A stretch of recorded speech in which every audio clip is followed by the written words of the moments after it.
ఈ పత్రికా సమావేశం పెట్టాలనుకున్నప్పుడు రేవంత్ రెడ్డి గారికి ఏం చెప్పాలా అని చెప్పని ఇంత చెప్పినా కానీ అర్థం కావట్లేదు రేవంత్ రెడ్డికి.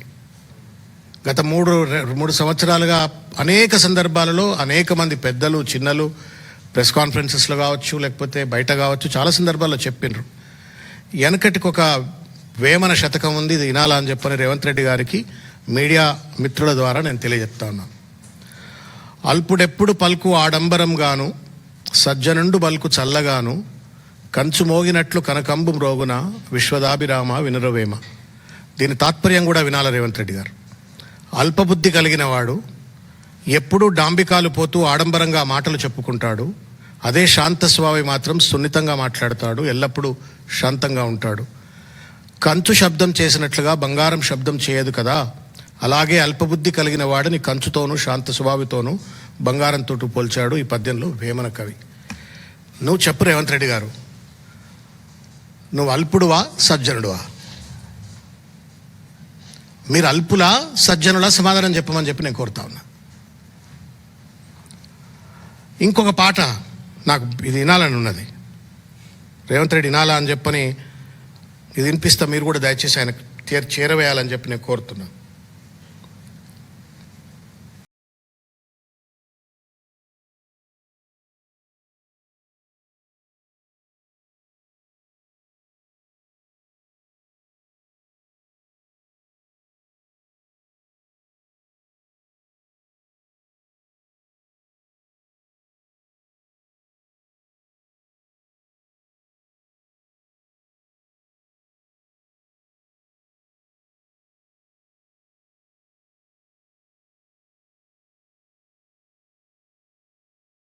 నైన్టీన్ 1972లో పవిత్ర బంధం అని చెప్పని ఒక సినిమా, ఇది అక్కినేని నాగేశ్వరరావు గారు ఆ సినిమాలో ఈ పాట పాడతాడు. రేవంత్ రెడ్డి గారు మీరు వినాలి ఈ పాట. ఒక రకమైన భావోద్వేగం కలిగింది ఈ పాట వింటుంటే. రాజకీయాల్లోకి వచ్చినటువంటిది ప్రజలకు సేవ చేయాలని చెప్పని, ప్రజల ఆశలకు ఆకాంక్షలకు పట్టం కట్టేటువంటి ఒక ఆశయాలను కొనసాగించాలా అని చెప్పని రాజకీయాల్లోకి వచ్చినటువంటి వాళ్ళు నేను కూడా ఒకరిని. నాలాగా చాలామంది విద్యార్థులు యువకులు తెలంగాణ ఉద్యమంలో భాగస్వాములై రాజకీయాల్లో ఉన్నటువంటి వాళ్ళు. ఇది గాంధీ పెట్టిన పార్టీనా కాంగ్రెస్ పార్టీ వాళ్ళ? గాంధీ పుట్టిన దేశమా అని 1972లో నాగేశ్వరరావు గారు అడుగుతా ఉంటే ఇలా రేవంత్ రెడ్డిని అడుగుతా ఉన్నా, నువ్వు గాంధీ పెట్టిన పార్టీకే అధ్యక్షుడివా, గాంధీ పెట్టిన పార్టీకే ముఖ్యమంత్రివా? నెహ్రూ కోరిన భాష నాయకు నువ్వు మాట్లాడే భాష? What third rate language are you using? పీకుతావా అంటావా? ఏం మాటలండి అది? 1000 మంది కేసీఆర్లు వచ్చినా, 1000 మంది కేసీఆర్లు వచ్చినా మమ్మల్ని ఏమీ చేయలేరు అని చెప్తూ ఇష్టం వచ్చినట్టు వెంట్రుక కూడా పీకలేరు అని మాట్లాడినారు. అదే కదన్నా, అంతే కదా మాట్లాడింది? మీరు చెప్పురన్నా, is that a civilized language? రాజకీయ నాయకుడు విధి విధానాల మీద ప్రసంగాలు చేయాల, పబ్లిక్ పాలసీ మీద డిబేట్ చేయాలా, వీధి రౌడీ లెక్క మాట్లాడుతుంటే అదే రాజకీయమా? ఒక మంచి పాలసీ ప్రామాణికత కావాలా, ఒక డెమోక్రాటిక్ డైలాగ్ ప్రామాణికత కావాలా? ఎంట్రక బీకే భాష ఏంది? గలియో ఒక పైల్వాన్ బోల్తే లాంగ్వేజ్. వాళ్ళు కూడా ఆడతలేరు ఇవాళ రేపు, మోడర్న్ అయిపోయింది, వాళ్ళు కూడా హైటెక్ అయిపోయింది, వాళ్ళు కూడా ఇవాళ రేపు.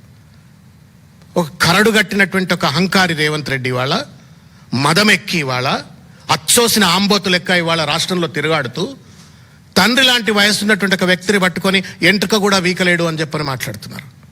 मैं पूछना चाहता हूं मीनाक्षी नटराजन जी आपको, क्योंकि आपको तेलुगु समझ में शायद नहीं आता है, तो मैं हिंदी में बोलना चाहता हूं.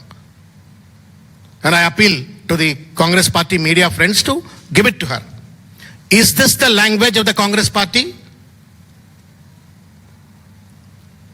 ये भाषा कांग्रेस पार्टी का है क्या? ये राउडी संस्कार को आपने कहां से तेलंगाना में सौंप दिया है? ఒక రౌడీల భాష, వీధి రౌడీల భాష తీసుకొచ్చి ఇవాళ ఒక ముఖ్యమంత్రి కుర్చీలో కూర్చోబెట్టి ఇవాళ తెలంగాణకు గాంధీ కేసీఆర్ గారు, భారతదేశానికి స్వాతంత్రం తెచ్చినటువంటి ఒక మహాత్మా గాంధీ ఎంత పూజ్యనీయుడో తెలంగాణకు స్వాతంత్రం తీసుకొచ్చినట్టు ఒక మహానుభావుడు పూజ్యనీయుడు కేసీఆర్ గారు. ఆయనకి ఈయన ఎంట్రక బీకలేడట. ఇది భాషనా? నీ మనవడు కూడా ఇదే భాష నేర్చుకోవాలన్నా రేవంత్ రెడ్డి రేపు పొద్దుగాలని అడుగుతా ఉన్నాను. ఈ పీకుడు భాష, తొండల భాష, కనుగుడ్ల భాష, పేగుల భాష, what language are you teaching to the future generations? స్వాతంత్ర దినోత్సవం జరుపుకొని ఒక్కరోజు కాకముందే పచ్చి బూతుల ప్రసంగం చేయడానికి సిగ్గులేదయా? నువ్వు అన్నం తింటున్నావా, గడ్డి తింటున్నావా రేవంత్ రెడ్డి? నన్నేం చేల్చలేరు, నా ఎంట్రక బీకలేరు అని చెప్పని రేవంత్ రెడ్డి గారు మాట్లాడుతున్నారు. రేవంత్ రెడ్డిని కూల్చడానికి ఎవ్వరు రానక్కర్లేదు. కేసీఆర్ గారు రానక్కర్లేదు, ఎవరు రానక్కర్లేదు. నీ నెత్తి మీద నువ్వే చేయి పెట్టుకొని బూడిదైపోయే భస్మాసురుడివి రేవంత్ రెడ్డి. నీకు అర్థం కావట్లా? అబ్సల్యూట్ పవర్ కరప్ట్స్ అబ్సల్యూట్లీ అని చెప్పని ఒక ఇంగ్లీష్లో కహావత్ ఉంటుంది. అధికార మదంతో మత్తెక్కి ఇవాళ అచ్చోసిన ఆంబోతు లెక్క ఇవాళ రాష్ట్రంలో తిరగాడుతూ ఈ విచ్చలవిడి భాష వినియోగిస్తూ నీకు తెలుస్తలే నువ్వేం మాట్లాడుతున్నావో, నువ్వేం చేస్తున్నావో నీకు అర్థం కావట్లా. You are not only destroying your cells but you are also destroying the Congress party. ఒక భస్మాసురుడి లెక్క ఇవాళ కాంగ్రెస్ పార్టీని సర్వనాశనం చేస్తా ఉన్నాడు, తనకు తాను కూడా సర్వనాశనం చేస్తా ఉన్నాడు ఇవాళ రేవంత్ రెడ్డి. నీ కేసీఆర్ గారు ఎందుకు రావాలి ఆయన దాకా? నీ నెత్తి మీద నువ్వే చేయి పెట్టుకుంటున్నావు. అవినీతి సొమ్ముతో గాథ కింద పందికొలు కొక్కు లెక్క మేస్తూ ఇవాళ అడ్డు అదుపు లేని అహంకారంతో ఇవాళ ఆధిపత్య అహంకారంతో విచ్చలబడి భాష వినియోగిస్తూ నీ భాషే నిన్ను భస్మం చేస్తుంది రేవంత్ రెడ్డి అనే ఒక విషయాన్ని నేను గుర్తు చేస్తా ఉన్నాను.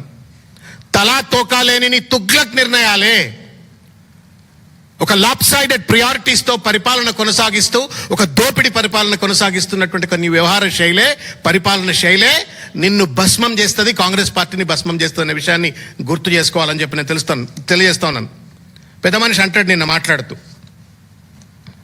32 నెలల్లో 3 గంటలైనా సెలవు తీసుకున్నానా, 18 గంటలు రోజుకు పనిచేస్తున్నా అని చెప్పని మాట్లాడారు. జోక్ ఆఫ్ ద ఇయర్ ఇది. అబద్ధాలు ఆడటానికైనా సిగ్గుశరం ఉండాలండి. ఈ మాటలు ఎప్పుడో విన్నాం మనం, గుర్తుందా అన్న మీకు? దేశంలో ఒక పెద్ద మనిషి మాట్లాడండి, कौन बात कर रहे हैं?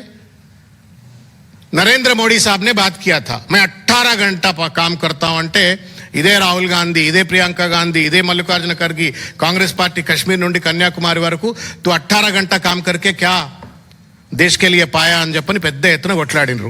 నేను అడుగుతా ఉన్నా రేవంత్ రెడ్డిని, నువ్వు 18 గంటలు మోడీ పనిచేసిండు అని చెప్పిండు కాబట్టి ఆయనను అనుకరిస్తూ నువ్వు కూడా అంటుండొచ్చు కాక ఏం సాధించినావు తెలంగాణకు సమాధానం చెప్పని కొడతా ఉన్నాను.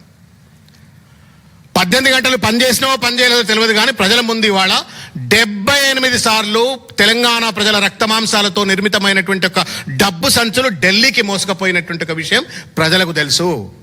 18 గంటలు పనిచేసి రైతు బంధు ఇచ్చినవా, రైతు బీమా ఇచ్చినవా, రైతు రుణమాఫీ పూర్తి చేసినవా, ఫీ రియంబర్స్మెంట్ పూర్తి చేసినవా, 4,000 రూపాయల పెన్షన్లు ఇచ్చినవా, 2,500 రూపాయల మహాలక్ష్మి పథకం అమలు చేసినవా, జాబ్ క్యాలెండర్ ఇచ్చినవా, 2 లక్షల ఉద్యోగాలు ఇచ్చినవా, ఏం చేసినావు?